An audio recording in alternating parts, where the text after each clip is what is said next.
E aí, seus fizeiros, como é que vocês estão? Tudo bem? Eu sou Alex Silva e você está no PPF, Primeiros Passos em FIIs. Seja muito bem-vindo. Hoje nós vamos falar de um fundo que é um dos queridinhos da Bolsa, o MXRF11. Vou falar que ele também está aqui na minha carteira boleiro. Se você está chegando agora no canal, dá uma passadinha nos outros vídeos, eu já falei sobre esses que estão aí, mas tem 3 coisas que eu gostaria que você soubesse antes de comprar o MXRF. São 3 alertas que eu já vou dar logo de cara. Lembrando que esse vídeo não é, de maneira nenhuma, recomendação de compra nem de venda. É apenas a minha opinião como investidor iniciante. A primeira coisa que nós temos que saber é que cota com preço baixo não significa necessariamente que o fundo esteja barato. E isso é muito comum quando a gente se depara com o MXRF e logo pensamos, vou encher a mão dele aqui. Mas precisamos lembrar dos princípios. E o primeiro deles é o PVP, o preço sobre o valor patrimonial. Se ele estiver entre 0,90 e 1,10, está numa faixa saudável. A título de exemplificação, eu peguei esse fundo aqui, o NVHO11, que é o Novo Horizonte, é um fundo de tijolo, de hospital, mas eu peguei como exemplo de PVP muito alto. A cotação dele é 13,61, o valor patrimonial de 7,84. Se eu dividir 13,61 por 7,84, vou chegar no PVP de 1,74, o que significa que ele está 74% mais caro no mercado do que o que ele realmente vale. Então é importante saber por que ele está tão caro assim. Poderia ser o contrário, ele poderia estar sendo negociado a 0,60, 0,50, ou seja, pela metade do preço. E aí também precisaria investigar para saber se tem algum problema. Então, necessariamente, ter o valor baixo não significa que ele está barato ou caro.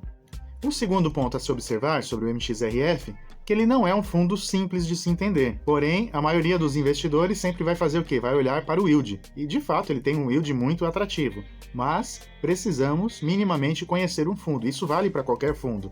E precisamos ler os relatórios. E o terceiro ponto de observação não é comprar o MXRF pensando no colchão financeiro, ou o que alguns chamam de reserva de emergência. Não é porque a cota dele é mais baixa e ele tem bons dividendos que eu vou usar esse fundo ou qualquer outro como meu colchão financeiro, porque os fundos imobiliários são ativos de renda variável. Para o colchão financeiro, a gente vai usar ativos de renda fixa. Agora, é muito comum as pessoas usarem o MXRF como um fundo cofrinho. Por exemplo, a pessoa tem R$ 160 e quer comprar uma cota do XPLG. Ela vai comprar ali por volta dos R$ 130, vão sobrar 30 e talvez dê, pelo dia da cotação, para comprar 2 ou até mesmo 3 cotas do MXRF. Então é muito comum, para que as pessoas não deixem o dinheiro parado, que alguns investidores façam isso. Se for dessa forma, tudo bem, você está aumentando o seu patrimônio. E agora sim, vamos falar a respeito dele, o MXRF11, o Maxi Renda, que na data de hoje está sendo cotado a R$ 10,42. O MXRF é um fundo de papel, do segmento híbrido, e ele investe exclusivamente em títulos e valores imobiliários. Ele investe em ativos financeiros com lastro imobiliário, tais como os CRIs, debêntures, LCI, LH, cotas de FIIs e ativos imobiliários como imóveis comerciais e projetos imobiliários residenciais. E aqui temos algumas informações importantes sobre ele. A liquidez, que a gente vai falar dela daqui a pouquinho, o último rendimento de 7 centavos, se eu pego 7 e divido pela cotação, que é 10,42, chego a um dividend yield de 0,64% no último mês. Temos ali o patrimônio líquido dele, que é de 1 bilhão e 300 milhões de reais aproximadamente, o valor patrimonial de 10,24 e o PVP de 1,02. Portanto, ele está dentro ali daquela faixa saudável, ele está com 2% apenas acima do valor patrimonial. E sobre a liquidez, olha só que legal, a gente tem essa tabela no site Funds Explorer, o ranking de FIIs, onde eu consigo ordenar os fundos imobiliários por aquilo que eu quiser, pelo preço, pelo setor, e eu coloquei aí a liquidez diária. Atualmente, o MXRF é o fundo mais negociado da Bolsa, com mais de 1 milhão de negociações por dia. E aí a gente vê que tem ali outros fundos muito bons que também são bastante negociados. O XPLG, o VISC, o Canip, a gente tem ali embaixo o HGBS, sobre o qual eu já falei aqui no canal.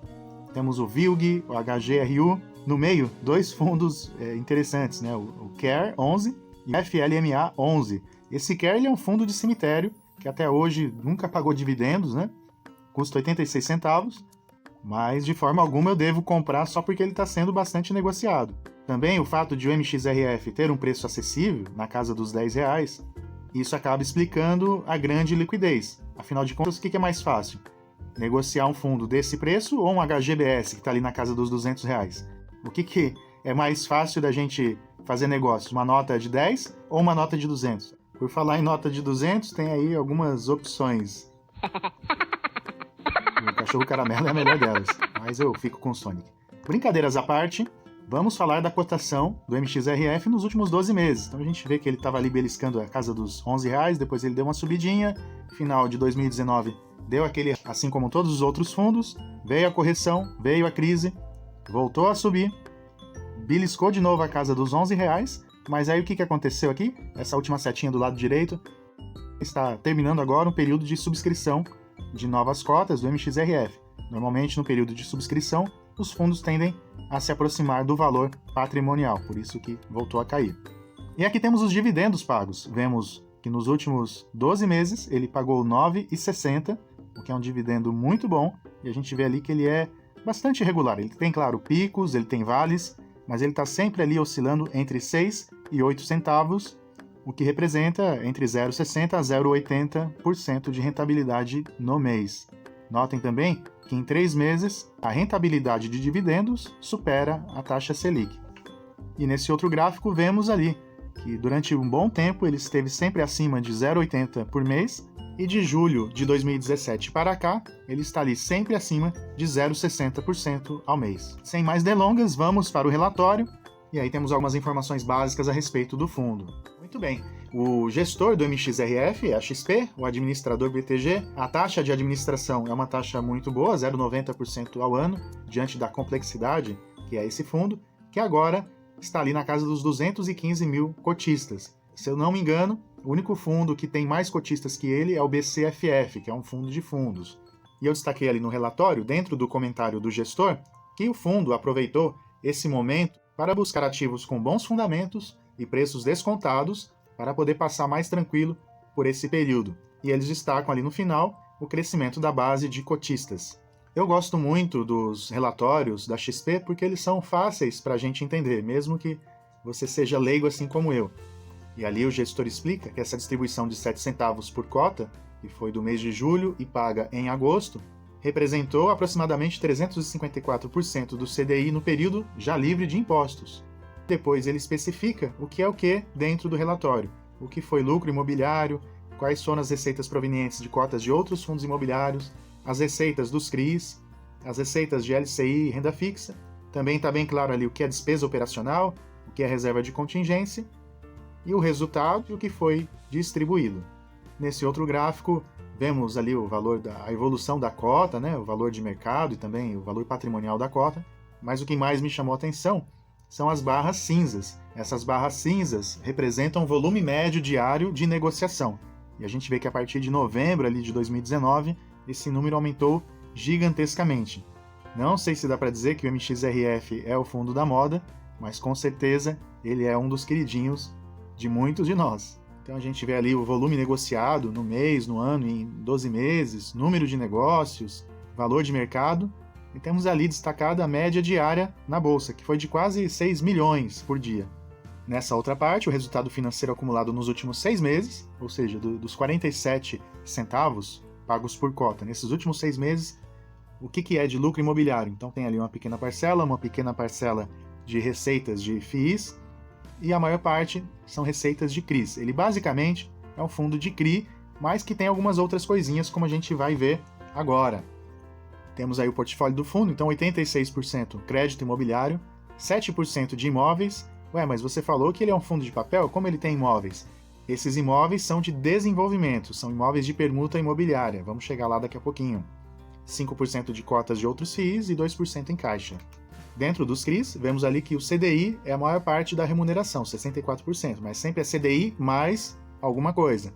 Temos também IPCA+, IGPM+, e uma pequena parcela, 2% de CDI, que justamente é o que tem em renda fixa. Do lado direito temos os vencimentos dos contratos, a maior parte a gente vê ali depois de 2027 e 2028, mas a maior parte do duration está de 2025 para cá, para trás. E o que é o duration? É a expectativa de recebimentos, ou seja, de receber esse fluxo de pagamentos com antecipação, por meio de amortizações, enfim. E aqui temos apenas um pedacinho da carteira, obviamente não vamos entrar em um por um, porque o vídeo ficaria gigantesco, mas é importante que a gente olhe o relatório, que a gente verifique um a um as suas remunerações. Tem ali o prazo de duration, lá do lado direito eu destaquei o indexador mais a taxa de emissão. Um pouco mais adiante no relatório, eu destaquei aí para vocês, tem esse CRI, o HART, e o que o gestor explica para a gente a respeito disso? Que o fundo deteve uma participação no edifício Oceanic, na cidade de Santos, que teve vencimento da operação e as garantias foram executadas, e com isso, o que o fundo fez? Ele alugou algumas salas comerciais desse prédio, porém ele diz que o objetivo, né, dos investidores é vender esse imóvel, mas como ele está ali parado, eles decidiram alugar, até mesmo para tentar facilitar o processo de venda desse edifício, que agora está 13% locado, ou seja, ele está trazendo receita para o fundo. E aqui eu destaquei alguns edifícios que o MXRF tem nessa modalidade de permuta financeira. A gente viu que é um percentual pequeno, né, de apenas 7%, mas são empreendimentos muito bons, vemos aí, aqui somente alguns deles. E ali do lado direito a gente tem o dito cujo ali, o Oceanic, na cidade de Santos. Muito bem, então chegamos à hora aí do veredito. Analisando o MXRF, ele é um fundo de papel. Obviamente, um fundo de papel traz alguns riscos que um fundo de tijolo não traz. O seu portfólio, a gente pode dizer que ele é multi-estratégia. Ele basicamente é um fundo de CRIs, mas ele tem ali desenvolvimento no meio, ele tem um pedaço ali que seria de FOF, ele tem fundos de outros fundos, enfim. Ele tem estratégias diferentes. Não é um fundo fácil de se analisar, eu diria até que complexo, porém, dentro de cada categoria que ele tem, né, de crise, até mesmo das permutas, ele diversifica bem o seu risco. A gestão da XP é muito boa. Então dá para dizer que, dentro desse universo de fundos de papéis, ele é sim um fundo seguro, tem um patrimônio muito relevante, está entre os maiores, um fundo extremamente líquido, você vai entrar e sair com facilidade dele, tem um dividend yield interessante. É o maior? Não, não é o maior, mas ele apresenta uma certa regularidade. Então, se tivesse que dar um conceito aqui para ele, lembrando que isso não é recomendação nem de compra e nem de venda, eu daria 7 joinhas para o MXRF. E por hoje é isso. Se você gostou do vídeo, se inscreve, não esquece de ativar o sininho para receber todas as notificações e na próxima semana tem mais. Tchau!